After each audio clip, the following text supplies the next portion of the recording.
ہمایوں دلاور صاحب نے اس کو جس طرح سے ڈسمس کیا، آنریبل اسلام آباد ہائی کورٹ نے اس کو ایکسیپٹ کیا، کورٹ میں اناؤنس کیا کہ یہ آپ کی ریویژن جو ہے وہ الاؤڈ ہے، اور الاؤڈ کا مطلب ہوتا ہے کہ جو آپ پرے کر رہے تھے، یعنی ہم یہ کہہ رہے تھے کہ یہ کیس چل نہیں سکتا، تو اس کا مطلب تو یہ ہونا تھا کہ یہ کیس ڈسمس ہو جائے گا اور ختم ہو جائے گی یہ کارروائی. لیکن ہم نے دیکھا کہ جب تفصیلی فیصلہ آیا تو اس کے اندر یہ ریمانڈ بیک کیا گیا تھا. تو ریمانڈ بیک کرنے کی جو شرائط تھیں وہ 7 دن کے اندر کرنا تھا انہوں نے، لیکن وہ بھی نہ ہو سکا. 3 دن کے اندر ہمارا رائٹ جو ہے وہ کلوز کر کے وہ بنیاد رکھی گئی کہ پہلی دفعہ ہمارا جو رائٹ ہے ہمیں سنے بغیر ہی ڈیسائیڈ کرنا شروع کر دیا گیا. اس کے بعد جس تیزی اور عجلت کے ساتھ یہ ٹرائل رکھا گیا، یعنی استغاثہ کی طرف سے یہ اپلیکیشن آتی ہے کہ ہم اور وٹنسز جو ہیں وہ لانا چاہتے ہیں ریکارڈ پہ. پہلے 2 وٹنسز تھے، 5 اور وٹنسز کو ریکارڈ کروانے کے لیے انہوں نے استدعا کی، لیکن عدالت نے بڑے مزے کی بات ہے کہ ان کی استدعا مسترد کی، اور ان کی واحد استدعا جو مسترد ہوئی وہ یہی تھی. اب ہمیں سمجھ آتی ہے کہ شاید کوئی اور منطق تھی اس کے پیچھے، کیونکہ انہوں نے یہ سمجھا کہ ضرورت ہی نہیں ہے، کیونکہ بغیر ایویڈنس کو دیکھے پرکھے ویٹ کیے، اس کا وزن دیکھ کے، اس کے وزن کے بغیر انہوں نے فیصلہ ایک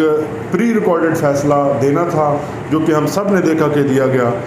جب ہماری طرف سے اعتراض آیا کہ بنیادی طور پر ہمیں جب آپ کوئی ایلیگیشن ہم پہ لگاتے ہیں تو ہمارا حق ہے کہ ہم جو ریکارڈ ہے سرکاری ریکارڈ اس تک ایکسیس ہو. ہمیں الیکشن کمیشن آف پاکستان کا ریکارڈ منگوایا، ہمیں وہ اس کی اجازت نہیں دی گئی کہ آپ وہ ریکارڈ کنسلٹ کر سکیں یا وہ دیکھ سکیں. لیکن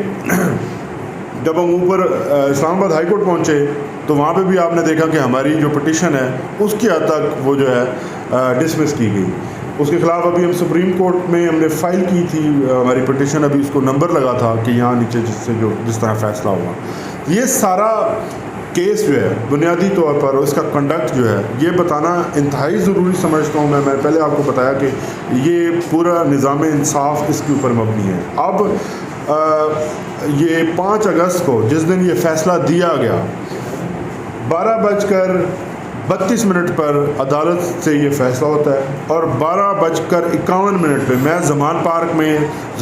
کے جو ملازم ہیں ان کے ساتھ رابطے میں تھا. میں فون پہ تھا کہ میں نے ان کو بتاؤں کہ یہ فیصلہ آ چکا ہے،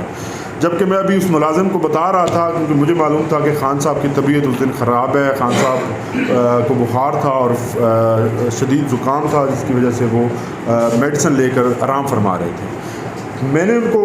پہلے ان کے اپنے نمبر پر رابطہ کرنے کی کوشش کی، لیکن مجھے یہی سمجھ آئی کہ شاید سو رہے ہیں، آرام فرما رہے ہیں.